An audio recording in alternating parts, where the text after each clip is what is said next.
we'll go through the course content in some time. Meanwhile, we can have one particular integration created so that it will be easier for all of us. Yeah, able to see my Google Chrome window for an instance? Yeah. Okay.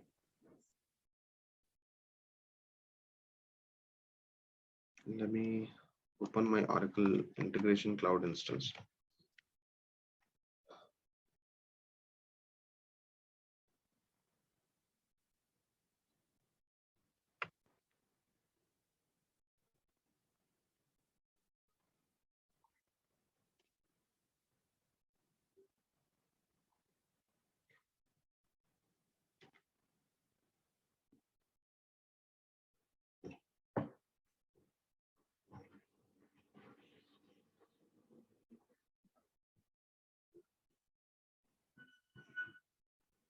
Yeah, this is my Oracle Integration Cloud instance basically, right? So we have employee onboarding. I mean, these are the recipes which Oracle by default provides us, right? So we can we can go through the run demo and then we can see how this recipe works for us, right? And travel approval and all these things. So which will give us more insights on how better we can create an integration and the process, right? So this is an integration recipe and this is our process recipe.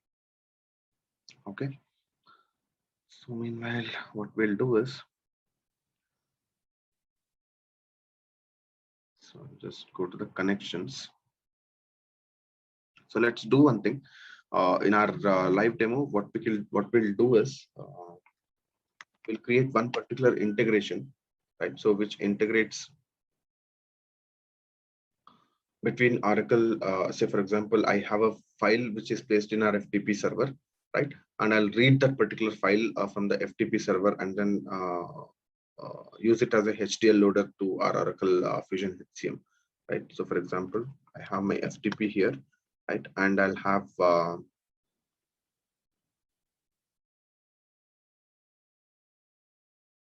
just a moment. Yeah.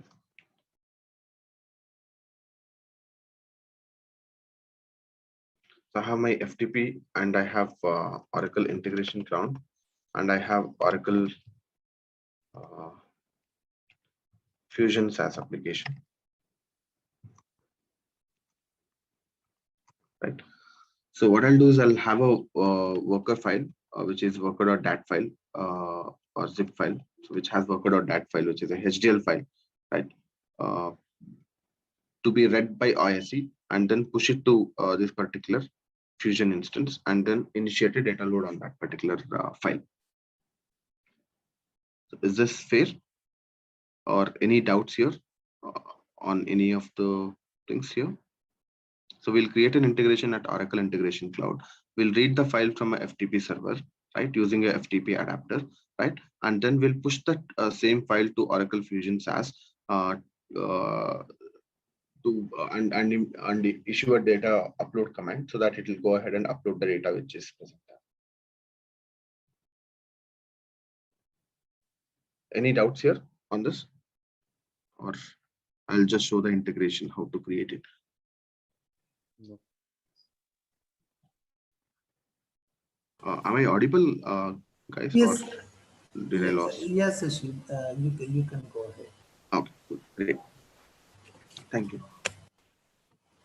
So, firstly, we have, I'll just show you the adapters which are huge capabilities which Oracle has, right? So we have around in total 71 adapters which can be used, like Adobe eSign I was saying, right? So we have AQs, Oracle AQs, we have DB2 adapters, DocuSign adapters, right? FTP adapters, file adapters, Gmail adapters, right? IBM MQ series JMS adapters, JD Edwards adapters, LinkedIn adapter. So all these can be, all these application adapters are available so that we can use this application adapters and then connect to the particular application directly and then do some more good operations. Okay. So whenever we use application adapters, our life would also be a little easier because so Oracle would have taken care of more or less the basic requirements of what the functionality which we are trying to achieve in that particular integration. Okay, so coming to the connection, so what I would need now is,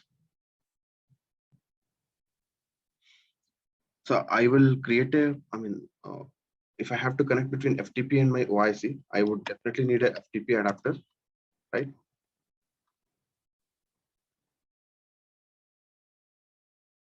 Okay, and to push this from OIC to Fusion SaaS, what I'm pushing is a worker.zip file. I'll just show you that file also. Uh, so, uh, so it's a worker.zip file which contains a worker.dat file, right? So that file is uses the HDL. I mean, it's a HDL file to load the HCM data load, that is our employee information and other information. Okay, and then this is our Fusion application here, and to hit our Fusion application, which is our HCM, right? So then we'll have to use HCM adapter. Okay, so what I'll do first is, before creating this integration, I'll have to create the connections. So one is on FTP adapter and one is on HCM adapter, and provide our URLs and other stuff, and then get it enabled, right? So like, for example, I'll create one connection, right? So I'll say, I'll select this FTP adapter, right? I'll select this FTP adapter. I'll say this as test FTP demo. Okay, and the role here would be the trigger and invoke, so that it will trigger and invoke the particular adapter, right? And then I click on create. So I'll have to enter the connectivity details of our FTP server. So I'll just enter the FTP server details on that, right? You'll have to give the host address and then port. Since it is SFTP, I'll give 22. And if it is SFTP connection, I'll say yes to that particular SFTP connection. So rest all is our optional stuff. Like if we have to enable FTP SSL options or SSL certificates, right? All this can be done, and for the encryption and decryption things, right? And then we'll also have to provide the username and password from which we will try to connect that particular FTP server. Okay, I'll just click on test. Right, so test will, what it will do is, sorry. Hi Shashi, I have a small Yes. question here. Yes, please. Now, normally, okay, either it is local file or FTP. For example, I have a requirement like this. I want to pick only yesterday files. That is also by using the name and the date. Okay. Is there any option that while picking the files we can give this option like okay, the file name with this and the date, pick only these files. The file name, I mean, whenever we use this FTP adapter, right? So I am just creating a connection now. So what happens is, so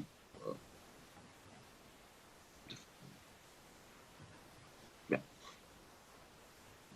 Got you. I mean, now you are going to configure this at the integration level, not at the connection level. Right.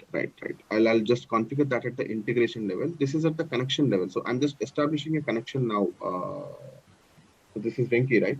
So I'm Yes. just trying to establish a connection now. That's all, right? I'm not doing anything as such from the restrictions point of view. Okay, so I'm just assembling a connection here, and what kind of files or file names should be read, that I can define in my connection, right? And if it is based on the date, then you'll have to have additional filters to that. Okay. Okay. Yeah, this is how we create a FTP connection. I'll just click on test and yeah.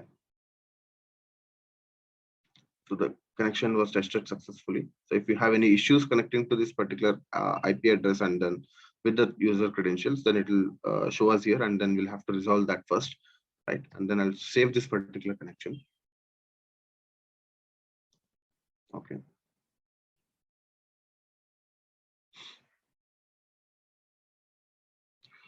I'll go and so one is I have created the test FTP demo. I'll also create a HCM adapter, right? I'll say test HCM demo. So test HCM demo. And it will again be trigger and invoke. So, but trigger will just trigger that particular adapter, and it will not invoke it until and unless we do an external invoke. So that's the reason we use trigger and invoke option on this adapters. Okay. So and then I'll create this. While creating this, I'll have to provide my application URL.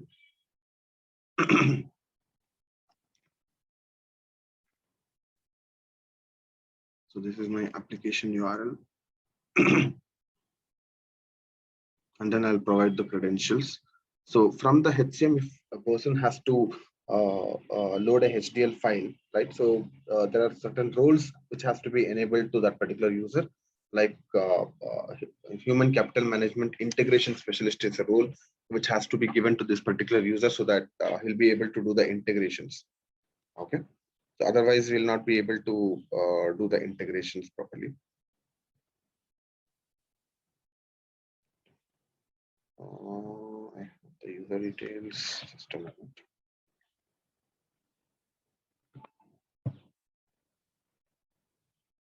It is HCM underscore IM here.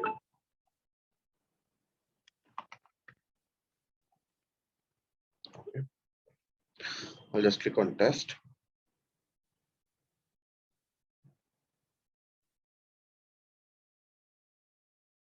So this will just test the connectivity to this particular URL, and it nothing else will be done here. Rest everything had to be done by ourselves while we do the integration, right? So this is tested successfully. Now what I'll do is I'll just save this connection also, and then we'll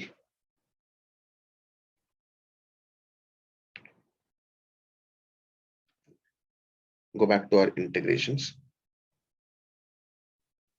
All right. So, all right. So we have your integration here. So I'll just try and create a new integration. So we have to select whenever we click on a new integration, we have to select the type of integration which we have to create. Right. So majorly we choose between app driven and scheduled orchestration. So app driven is basically if we have to drive it from a REST API. I mean, if we have to expose any integration which is created in OIC as a REST or SOAP service, then we'll have to go ahead with the app-driven orchestration, or else we'll go with the scheduled orchestration if we have to schedule it on a daily basis. Okay, so I'll go to the scheduled orchestration here. I'll click on select. I'll give my integration name, test worker demo.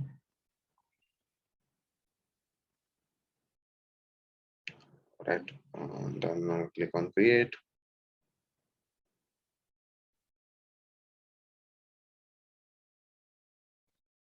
Yeah, so it will create it this particular way, and you can click on this. So this is your schedule. So you can do any kind of schedules. It's a calendar symbol. Basically, it says us that it can be scheduled at any time, any given time, and any given dates, right? And then this is our end node. So always, whenever we have the scheduled orchestration, so we'll have one start node and one end node, right? So in our case, this is the start node and this is the end node, right? And then I'll try to add test FTP demo. So that's the first step for us to read the file from our FTP server, right? I'll say read file. Come next. I'll say read a file, and I'll have to give the directory. Let me open my FTP.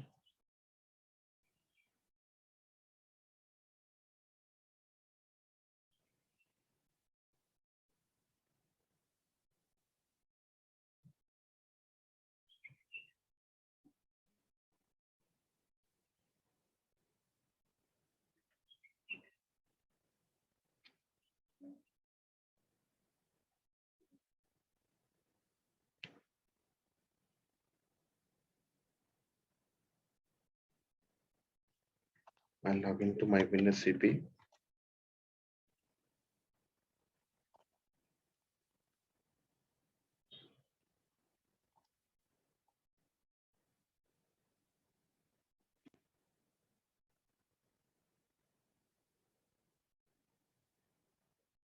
You're able to see my WinSCP screen, right? And no, we are seeing OAC screen only. Oh, let me unshare my screen and reshare it again.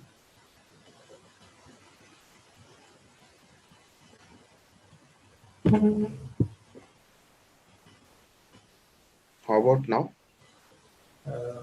Still, yeah. Now we got it. Okay, great. Yeah, this is my WinSCP. I mean the FTP which I have tried to connect to, right? And I have this just ERP folder. I have this worker.save. Okay, so I'll do this. I'll just show you what is there in this. Right? So it's just a sample file which I have placed. It doesn't have any proper realistic data for the demo purpose. Okay, so I'll just show how this file can trigger there and then initiate the load there. Okay.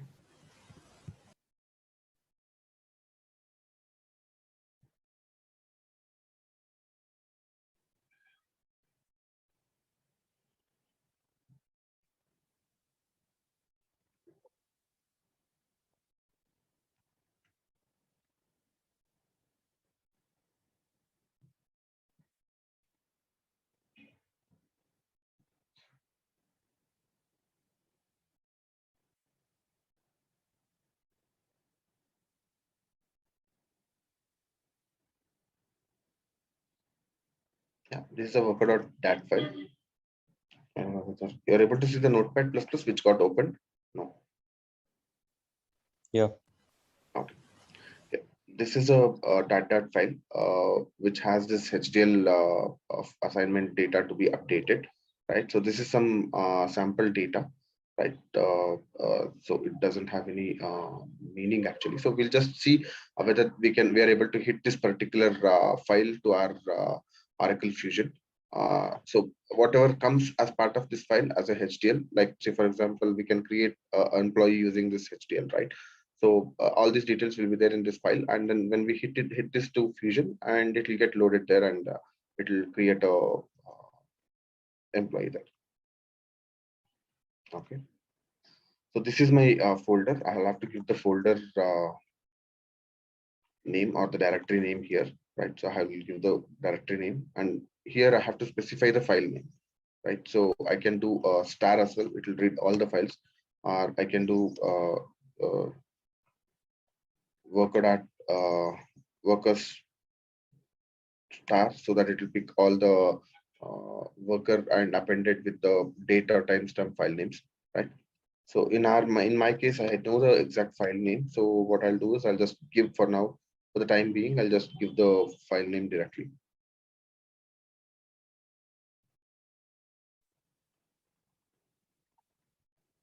Okay, which is my worker.zip.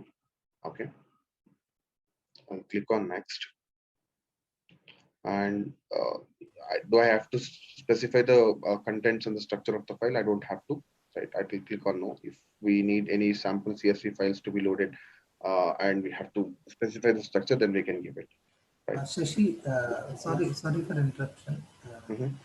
Can you go back? Can you go to the go back one more step? Mhm. Yes, here the file name is there, right? Okay, you given exact file name. Now, for Mhm. example, uh, now here in the file name itself, I want to pass the dynamic date. How I can pass You have to pass along the with the name, dynamic date. I mean, now for example, every day this file needs to be picked based on the date what we have for the file name. Now, for example, So 2020. usually in that cases, what we'll ask our clients or whoever is dropping the file to FTP to append that with a date format, right? And that date format can be specified here. Like say, for example, if I have to pick files, so I'll say worker, and I have, say for example, I have the files starting from, I have to pick only 2021 files, right? So I can say star 2021 star, something like this. Mm. If I want to, okay. If I want to pick every day only yesterday files or today's files, can't we create, okay, can't we create any variables and assign to file name? I mean, inside the integrations anywhere. Over here, we will not be able to assign it. Uh, Mm. so what we can do is for that, what we can do is probably we can read all the files which is present there with a specific file structure, right? Okay. Say for example, if I have 10 files placed there, right? So somewhere placed yesterday and somewhere placed today, right? But I'll have to process only yesterday's files. Then we'll have to restrict it. We'll have to copy all those files to our local file server, which is in Oracle Integration Cloud, and then load only the files which we wanted to load. That can be done. And we can also store that into a table in our DB object of OIC, and then we can choose what else, what are the things which can be processed. Okay. Okay. But we don't have the capability to assign a variable directly here. Is it We possible have, through is it possible through file transfer what we have in the orchestration? right, we can do that. That's what I was saying, right? We can transfer all those files into our local file server of OIC. So by the way, OIC Gen 2 has much more capabilities, right? So OIC Gen 2 will in itself comes with 500 GB of space for the file server. Okay. Okay. Okay, so you don't have to buy a FTP server, which is additional when we were using Oracle Integration Cloud Gen 1. With Gen 2, this is the additional capabilities that they have given us. That's the reason, I mean, Gen 2, OIC Gen 2 is like a boom in the market, and more and more clients and customers are going towards OIC Gen 2. Okay, Shishi. Yeah. Okay, okay. Moving on.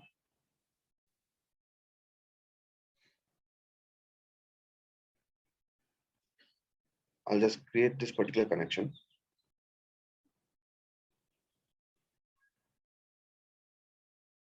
I'll just say look it into horizontal. Okay, so I have a mapper.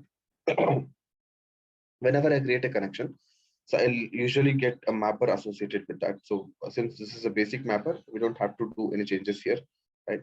I'll just open and show it to you guys.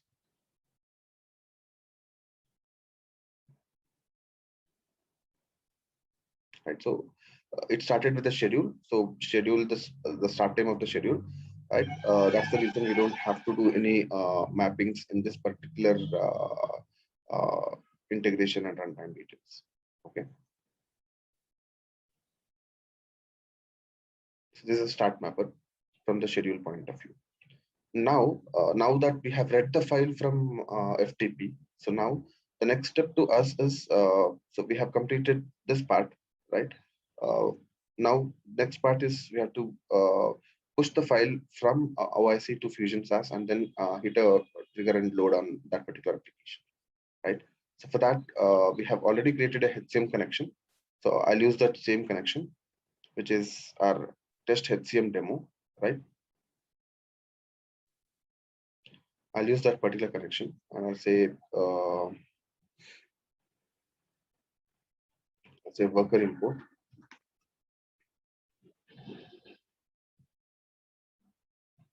On next. So here you have multiple options, right? So you can directly, I mean, these are the capabilities of HCM adapter. Okay, so it can do query, create, update, and delete information. It can directly do it based on the REST APIs also, right?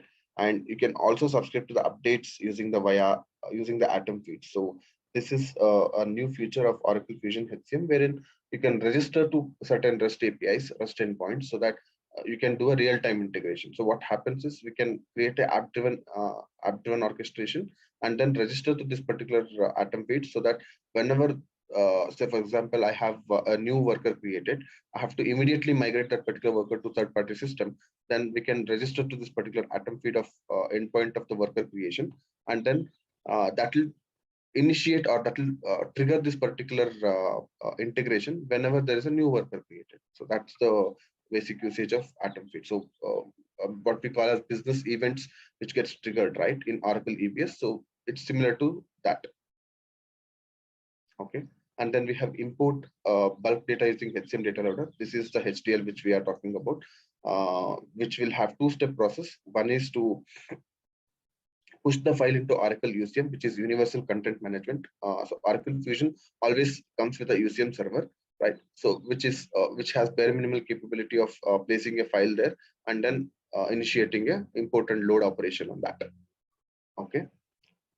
And then first step is pushing the file to UCM. Second step is to trigger a process which uses that particular file to import the process, to load the import process. Okay, or to run the import process to load the data into base tables of Oracle Fusion. Okay, that is your import data using HCM data loader, right? And then receive files from HCM cloud. So this is to download the HCM files from the, HCM bulk data files from the Oracle UCM, that is our Universal Content Management, which I was saying you, all the Oracle Fusion instances will have a surrounded layer of UCM, which is like a file server. Okay. And then send files to HCM cloud. So this is a separate capability, which is the first step of this particular process, right? So this will just upload the file into our Oracle Universal Content Management and generates a content ID and gives it to us, right? Whenever we are using this, then we'll have to probably initiate the import process altogether using a separate HCM adapter or separate REST or whatever it is, right? REST adapter or whatever it is, but it will not do the HDL load. It will just place the file in the UCM. That's all. Okay. But using this particular operation, we can do both placing the file in the UCM and then triggering an import and load operation on that particular files. Okay. So I'll just click on next. So it will just show you what is the operation which you want to do. Either you can do a submit an HCM data loader job, and then you can also do a query the status of the HCM data loader job, right? So once we have submitted it, we can also have another HCM adapter to just monitor whether the job is completed and what are the errors. So we'll have to also read the errors, right? So we can also create an error extract there, and then we can read that particular error extract from once the process is completed. So that's the reason we have this particular option. Okay, I'll just do a submit an HCM data loader job. That's something which we are doing now, right? And these are the two important things which we'll have to do. One is to map the security group. So the security group for us would be Fusion import or export. That's the security group which we would be using. Okay. So basically, it is a set of files grouped under a unique name, right? So not everything which would be loading a CRM stage will be can be used to do the HCM data load, right? So similarly, not everything which can be pushed as FA auth pub content can be used as a import and load data file. Okay, so Fusion import and export is a capability of the security group. So that will only those kind of files can be used for the import and load operation, either be it FBDI files for creating suppliers, customers, or invoices, or be it HCM, HDL files for creating employees, workers, and assignments. So all this should be Fusion import or export security group. Okay, and then document account. So what is a document account, which we usually so document account specifies what kind of operation which we are doing, right? So what kind of operation I have to do is I have to do a data loader on a HCM, right? So I'll select that particular operation here. So if you have to do the FBDI integration, then the document account will be different, and the adapter itself will be completely different, because this is a HCM adapter and you'll have to use the ERP adapter for that. and then document account will also be your ERP data loader and import. Okay, and if my file of HDL file is a PGP signed file, we can also select the PGP option here itself, and then give the keys so that it'll consider the PGP encryptions from the and decryption can happen at the Oracle Fusion end itself. We don't have to worry about anything there. Okay. So I'm choosing none for now. Okay, since my files are not PGP encrypted as of now, right? I'll just choose none. So if you have to choose yes, then you have to upload the PGP details into Oracle Fusion application, and that will take care of the decryption part in the Oracle Fusion Cloud itself. Okay, so this is about submitting an HCM data loader job, and I'll click on next. So if you see here from the summary point of view, we have given the security group, which is important, and we have given the document account, which is important, and we have selected the encryption mode as none. Okay, and then I click on done.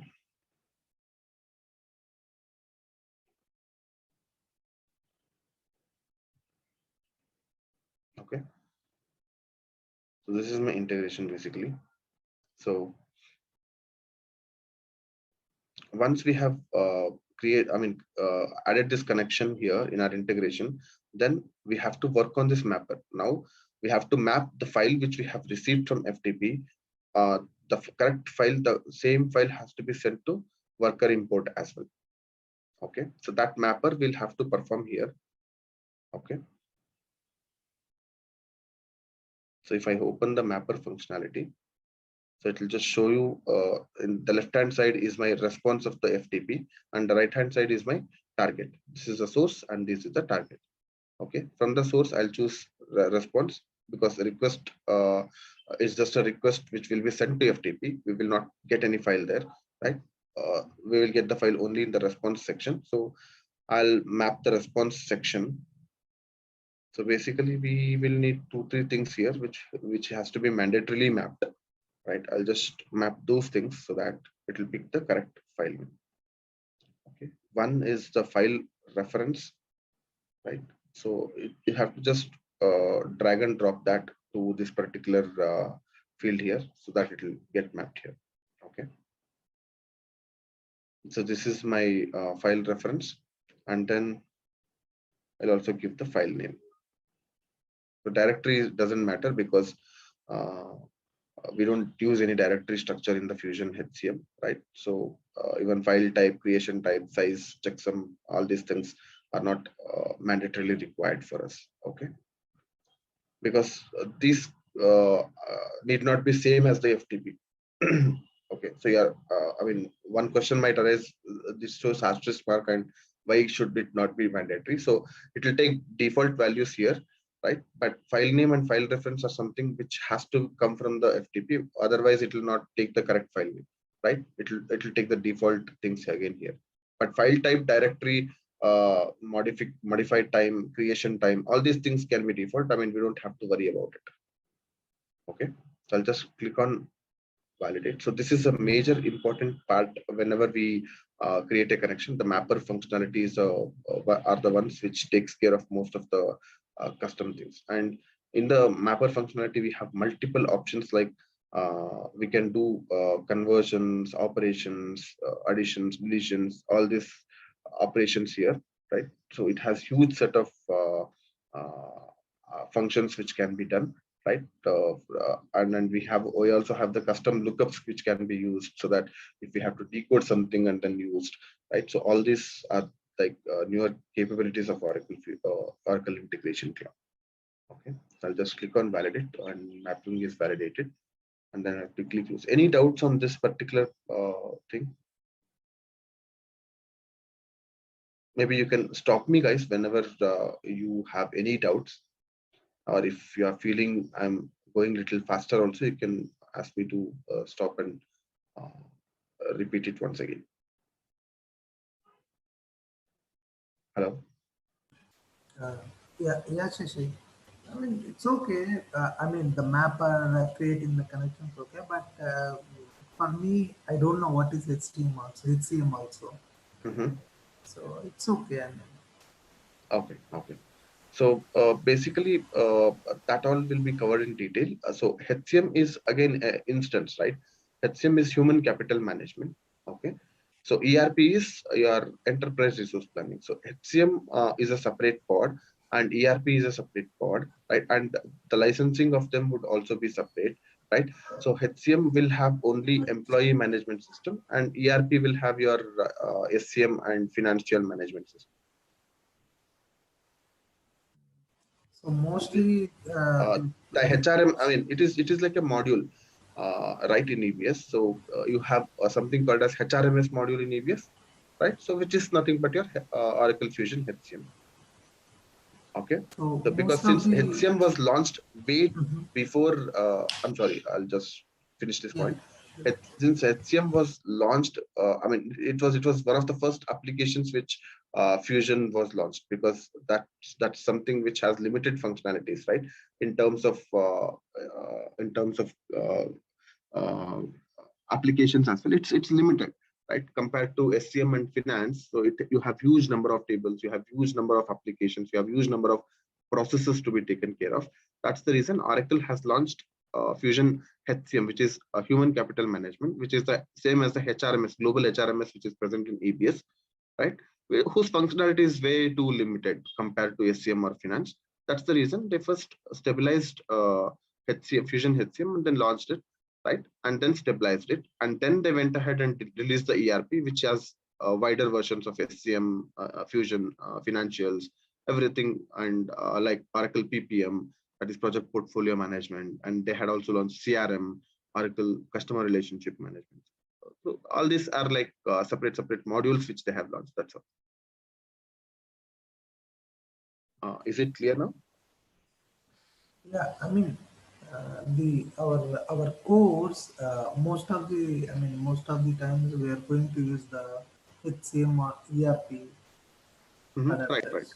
Absolutely. I mean, we'll be using more ERP only, uh, right? For just showing the connectivity from end to end. I mean, since we had this worker file handy, I had used this. That's all. So similar way, we can rather than having this HCM adapter, we can have ERP adapter, and then push a supplier file. No much of differences. I mean, you will have to do file reference also here, and you'll also do a file name here. That's all. We'll have to map these two things, and the file which is present in my FTP will directly be loaded there. Okay. Since this is a demo, we'll be showing a basic demo here, and going through the details of it, we can have multiple things inside it, like we can how to use all these advanced functions in our mappers, right? So whenever I drag and drop this one, right? So there'll be something which gets enabled here, right? So these are the ones where we can write our custom code also using these components and additional functions, right? So if we have to decode anything from here while sending from source to destination, we can do that also. So, Sashi, yeah, actually I missed some part because I had to step away, but I can get this recording, right? Yeah, you will definitely able to get that. So the other question I had when you are showing this, right? So if you have to have a migration, right, from let's say on-premise, let's say, I mean, we have Salesforce to on-premise EBS integrations. Let's say we got to move to Oracle Cloud, right? Is there any migration path to from the on-premise SOA composite applications to integration cloud? I mean, rather than having to build everything from scratch, is there anything like we can leverage to convert those composites or import them into integration cloud? Is that at all possible? So you have to migrate it from SOA composite suite, is it? Yeah, because let's say I have Salesforce as one. Salesforce is on cloud, right? And let's say my on-premise is on EBS, correct? Or now let's say we want to uptake Oracle Cloud. So we already have the business logic, everything implemented as part of the SOA composite applications, right? So my question is, can we use the same SOA composite applications to connect to ERP cloud adapters? I'm not sure if Oracle Apps Adapter, there is a support, but is there a support for ERP cloud I adapter? think with the latest SOA suite, we do have connectivity. Since SOA suite will soon hit the sunset, right? Because since OIC is a new generation of SOA suite, correct? So one is drop the licenses of SOA suite and then get into the license of OIC is one option. Second option is, I think with the newer SOA suite which has released some 1 year back, I think that has the capabilities of calling the cloud adapters is what I believe. Yeah, okay. So at 12c? Yeah, that's one. And Oracle, if you reach out to Oracle CSM, then they will definitely ask us to, since SOA will hit a roadblock maybe in a couple of years, they'll ask us to move to OIC itself with the similar licensing cost and other stuff. But the only thing is that would there be a migration? Migration path, from the migration path, there are two things. One, we can migrate it, or Oracle also has an option of migrating it from older applications to newer applications. So we can migrate as in there is a feature or a utility? I mean, we don't have a direct utility because things are different, right? So your EBS connectivities cannot work with your Fusion connectivities, right? So we cannot have any direct utilizations for that, or direct migration paths like which can lift and shift our applications directly. But Oracle will provide us bare minimal migration steps, and they'll also do the migrations with some additional costing. Yeah, okay. Or we can also do that. Design this logic, right? The connectivity and everything. Sorry, can you repeat it? So we need to redesign everything, right, in ICS? At least connectivity is part, yes. I mean, you don't have to redesign the entire stuff because most of your example files, like the one you're showing, right? It's a transformation, right? XSLT file. So would we be able to get those BPL processes or the transformations into ICS? All right. So we will not be able to do it. That's what I was saying you. So what happens is Oracle will have access to all this XSLTs and other stuff. Right? So that's the reason they will be able to recommend you a migration path, and it will have additional licensing, additional costings for the migration which is charged, right? And if we have a proper CSM associates, then it'll be a bare minimal cost for us when we choose to go to OIC again. Okay. So I mean, they'll if it is a CSM whom you know from the long time, then they'll also help us giving more discounts and getting the migrations free also. For one of my clients, we had got this migrations literally for some additional bare minimal amount. Okay. That answers your question? Yeah. Okay, great. So moving forward, so I have anyways validated this particular mapper, and I'll quickly close this. Right. So this is my integration now. Right. So first is I have a schedule, and from the schedule I have this read file from the FTP, which reads the file, right? And then map that file into this mapper, and then that particular file is used in this HCM. I mean, we have used a HCM connection to push the file into our Fusion HCM instance. Okay. So now I'll have to enable the tracking for this to make this integration active, right? So I'll just drag and drop the start time field so that it will get enabled. And I'll just save this, close this integration.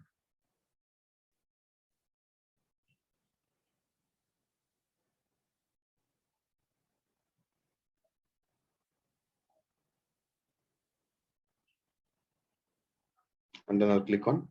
If you hover around this particular integration, it will show you the options to activate it. I'll click on activate, and you can enable the tracing and ask them to include the payloads. So it will be helpful in our debugging processes. Okay, click on activate.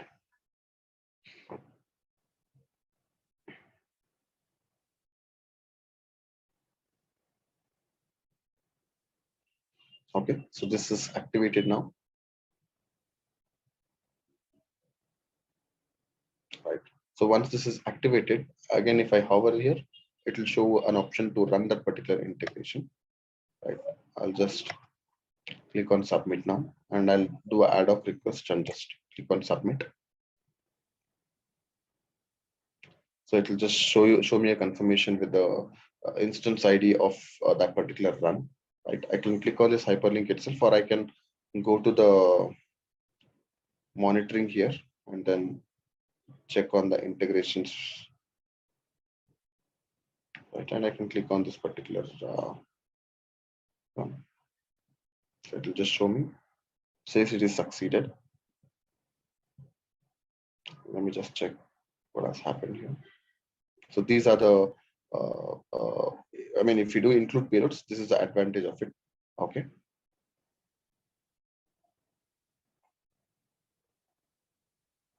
Right, it has sent this worker.zip file. Let me check that same thing from my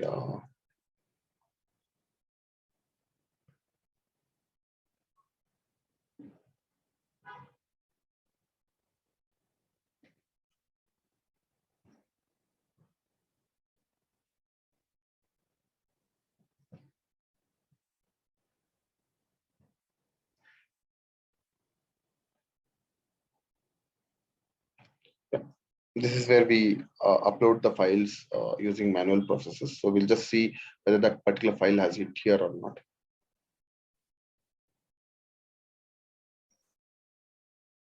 So we'll go to import and load data, Fusion HCM.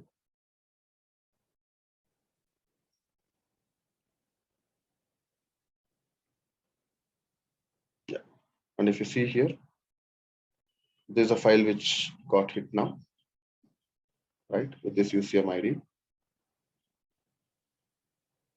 And its import status, and I mean it's loading basically. So it has 4 lines, as I had showed you the file as well. It has basically the assignment lines and work terms lines, right?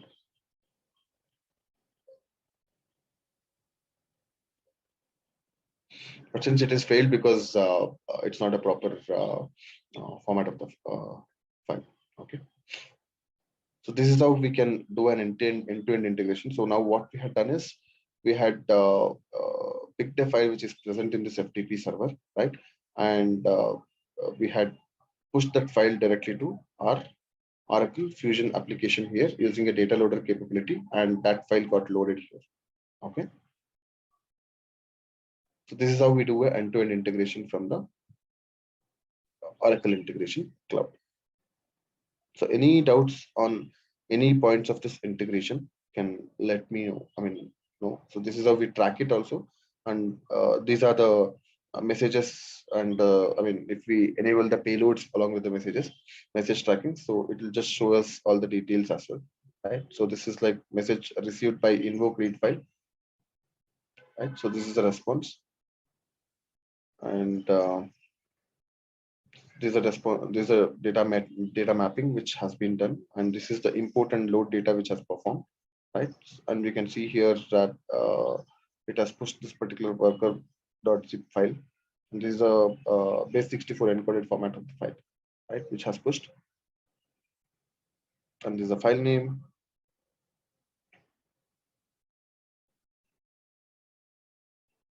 Right, and this is my process ID which got initiated. So once first step is to, as I said, you're right. First step is to push the file into UCM server, and it has pushed here. And the second step, it automatically did the import as well using this submitting this process ID. So even if we have to see from the backend of the Fusion, I can see there'll be a process which would have submitted to load that file, right? As I showed you here, right? So this was the process initiated. So this was the file which was showing it to us here, right? But in backend, it will actually had triggered a process that is a ESS job, which will nothing be like a concurrent program in our EBS. Okay. So this is how we track this instances and integrations, right? So if you see the dashboards, it will provide the entire system health, runtime health, integrations health, everything, right? And whenever integration, so if say for example, if my integration goes into error state, right, I can have a next step saying that it can also send a notification to any of the users, so that saying this particular run has been gone into error, so that person can easily get to know, okay, today this particular run has gone into error.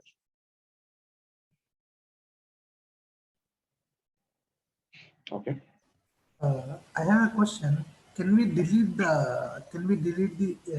I mean in the monitoring the error instances or the success instances? Is there an option? Sorry, I didn't get your question exactly. Can you repeat it, please? Voice was little bit. If you go to monitoring, Okay, I'll go to the monitor. back. Okay, Sure, I'll go to the monitor.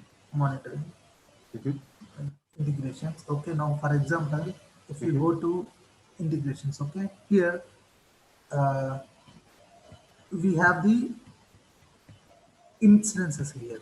We have the instances, right? I mean the log records. Right. How can I clear them? If I want to delete them, how can I delete? I didn't understand. Why do you want to clear this? For this, we'll have to raise an SR itself to clear all these loggings on the cloud application, because we'll not have application to all this. I mean, we'll not have access to all these logs and other stuff of this. So if you have to clear any logs on this particular integration cloud, not only this Oracle integration cloud, even for that matter, if you have to clear the logs in the JCS, that is Java Cloud Service as well, we'll have to get it cleared from Oracle itself. We will not have access to that. We'll just be managing and maintaining this. That's all. Okay. Okay.